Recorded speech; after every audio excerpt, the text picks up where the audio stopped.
नमस्कार. नीतीने सांगितल्याप्रमाणे जागतिक पर्यावरण दिनाच्या 2 दिवस आधी आपण हा कार्यक्रम घेतोय आणि या कार्यक्रमाचा उद्देश असाच आहे की पर्यावरणाची संपूर्ण जगाला गरज आहे, त्या दिशेने कार्य करण्याची गरज आहे, पण आपण त्याबाबतीत अजून फार सुस्त आहोत. पण जे लोक यासाठी झटतात, काम करतात, प्रत्येकाचं काही ना काही खायचा वाटा आहे, त्या लोकांना समाजापुढे आणून या ठिकाणी त्यांचा सन्मान करावा असं आम्ही कोल्हापूर आणि विधीच्या विचारकांचे शब्दसारथी यांच्यात ठरवलं.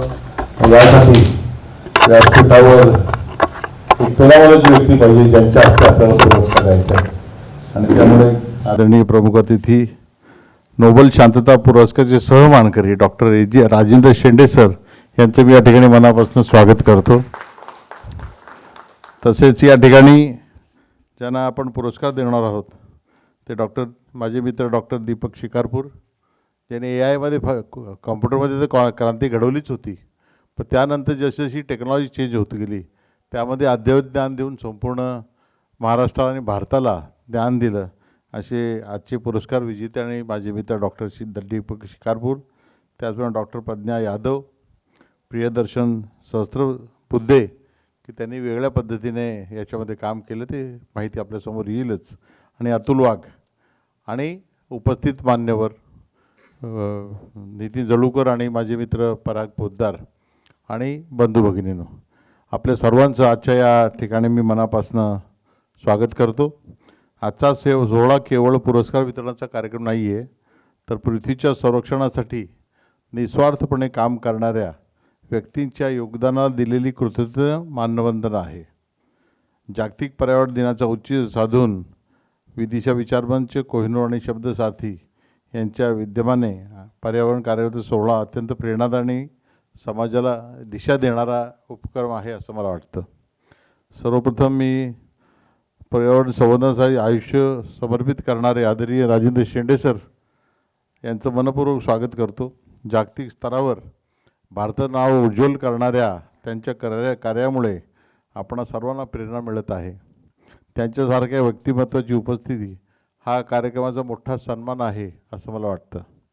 आज सन्मानित होणारे सर्वच मी त्यांची नावं घेतली, यांनी आपापल्या क्षेत्रातून पर्यावरण जनजागृती, संशोधन, संवर्धन आणि समाज प्रबोधनीचे उल्लेखनीय कार्य केले आहे. प्रत्येकाचं वैशिष्ट्य वेगळं वेगळं आहे, प्रत्येकाला भरपूर बोलता येईल, पण पुरस्कार देताना त्याची ओळख आपल्याला होईलच. या सर्वांचं मी मनापूर्वक अभिनंदन करतो. समाजात सकारात्मक परिवर्तन घडवण्याची शक्ती अशा व्यक्तींकडे असते आणि त्यांच्या कार्याचा गौरव म्हणजे भविष्यातील पिढ्यांसाठी प्रेरणेचा दीप प्रज्वलित करणे ही होय असं मला वाटतं. मित्रांनो, आज जगासमोर हवामान बदल, वाढते प्रदूषण, जंगलतोड, जलसंकट आणि जैवविविधतेचा ऱ्हास यासारखी गंभीर आव्हानं उभी आहेत. ही समस्या केवळ शासनाची किंवा एखाद्या संस्थेची नाही आहे, ती आपल्या प्रत्येकाची सामूहिक जबाबदारी आहे. पर्यावरणाचं रक्षण ही आता निवड राहिलेली नाही, तर ती काळाची गरज बनली आहे असं माझं मत आहे. कोहिनूर समूहामध्ये आम्ही नेहमीच विकास आणि पर्यावरण यांच्यात संतुलन राखण्याचा प्रयत्न करतो. प्रगतीचा मार्ग हा निसर्गाच्या संरक्षणातूनच जावा हा आमचा ठाम विश्वास आहे.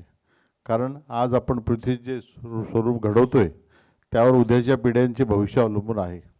आणि मला विश्वास आहे की आजचा सन्मान सोहळा हा केवळ पुरस्कारापुरता मर्यादित राहणार नाही, तर प्रत्येक उपस्थित व्यक्तीला पर्यावरणासाठी काहीतरी सकारात्मक करण्याची प्रेरणा देईल. एक झाड लावणं, पाणी वाचवणं, प्लास्टिकचा वापर कमी करणं आणि निसर्गाबद्दल संवेदनशील राहणं या छोट्या छोट्या कृतीच्या माध्यमातून मोठा परिणाम होऊ शकतो. शेवटी हा सुंदर अर्थपूर्ण उपक्रम आयोजित केल्याबद्दल मी नितीन जळूकर तुमचे, पराग पोद्दार तुमचं मनापासून या ठिकाणी अभिनंदन करतो. आज सन्मानित होणाऱ्या सर्व मानवांना पुन्हा एकदा शुभेच्छा देतो. आणि चला आपण सर्वजण मिळून असा संकल्प करूया की विकासाची वाट चालताना पर्यावरणाचे संरक्षण हीच आपली सर्वोच्च जबाबदारी आहे असं मला वाटतं. एवढं बोलून माझं मनोगत थांबवतो. जय हिंद, जय महाराष्ट्र. धन्यवाद.